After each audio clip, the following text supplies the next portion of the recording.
As an example for the generalized curvilinear coordinate systems, we can talk about the cylindrical coordinate system.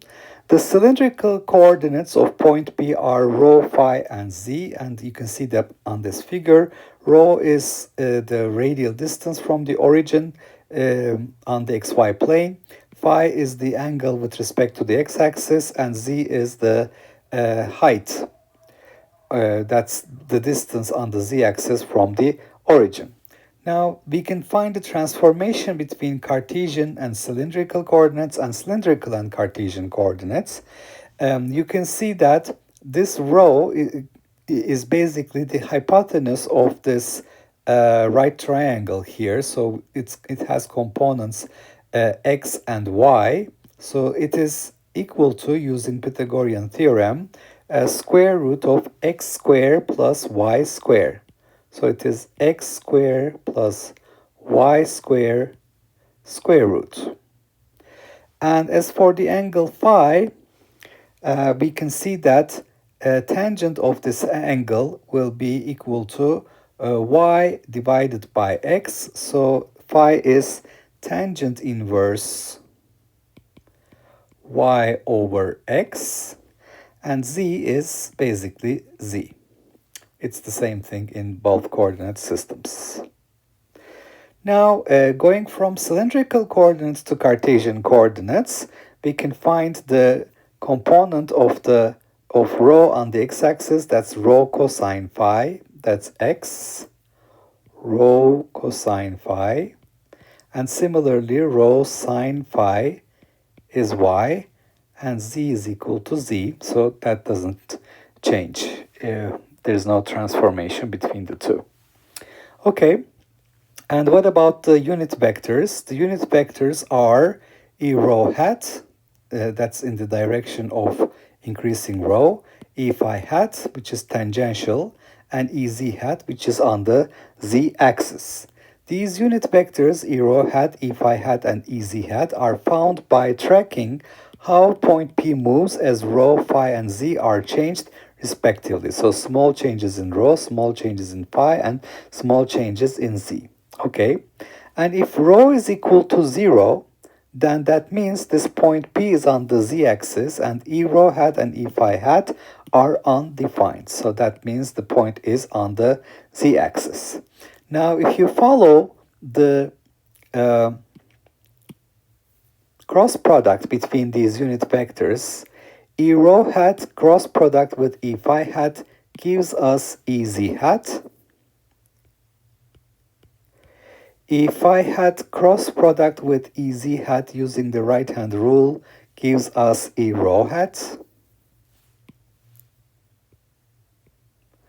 And similarly, e z hat cross with e rho hat using the right hand rule gives us e phi hat. So we point in the direction of the first vector and then curl our fingers towards the second vector in order to obtain the cross product. So writing rho, phi, and z with this order, you can see that this is the positive direction. E rho hat cross e phi hat is e z hat. Phi cross z is rho, z cross rho is phi, etc. This is a right-handed coordinate system, and the basis vectors are orthonormal to each other. So the angle between these vectors is 90 degrees, and they are all unit vectors. So we can see that the dot product of two basis vectors, for example, e rho hat dot e phi hat, e rho hat dot e z hat, or e z hat dot e phi hat, they are all 0 because they're orthonormal. However, the magnitude of each of these vectors is equal to 1. Now, how do we write a general position vector in the cylindrical coordinate system? Well, we have the rho component, r rho, e rho hat. Then we have the phi component, r phi, e phi hat. And then we have the z component, r z, e z hat. Okay, so r rho is the projection of the position vector onto the rho axis, e rho hat. R phi is the projection onto the tangential axis E phi hat, and RZ is the projection onto the z-axis, that product with EZ hat. And we know that this position vector is going to be perpendicular to E phi hat because it's tangential. The projection onto the phi axis, the tangential axis, is going to be 0. So we will find that this is R rho E rho hat plus RZ EZ hat. So we don't need the projection onto the phi axis. So we can just use it. We can just use rho and z in order to find the position at any point. Okay. Because this position vector r vector is perpendicular to E phi hat. That's what we find. Now, in polar coordinate systems, which is a special case of the cylindrical coordinate system, z is equal to 0. This is the two-dimensional version on the xy plane. The position vector is just rho e rho hat. This is the position vector. And any vector v will have a component on the radial axis, so v rho e rho hat, and a component on the tangential axis, v phi e phi hat in general. And we can find the relationship between the rho and phi and x and y. So the projection onto the x-axis is rho cosine phi. So x is rho cosine phi.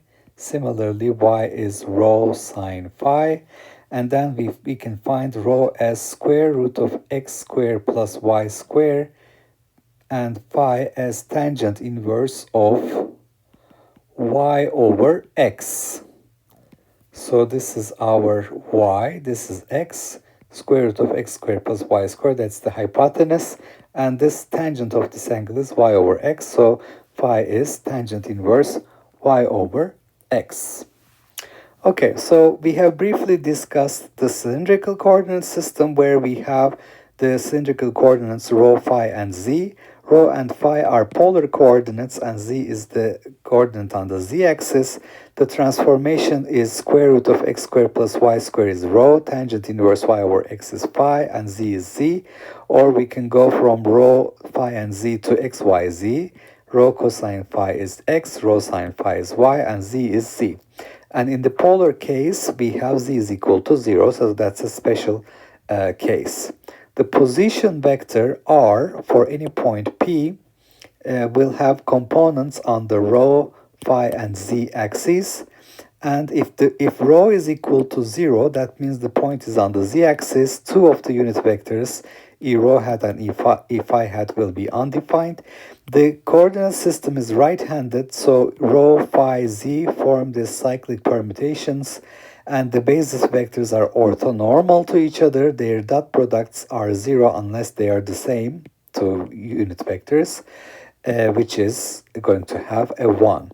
The position vector, which is in general r rho e rho hat plus r phi e phi hat, this position vector, because it's always going to be perpendicular to the phi vector, we can talk about only r rho e rho hat and r z e z hat in order to find our answer for this position vector.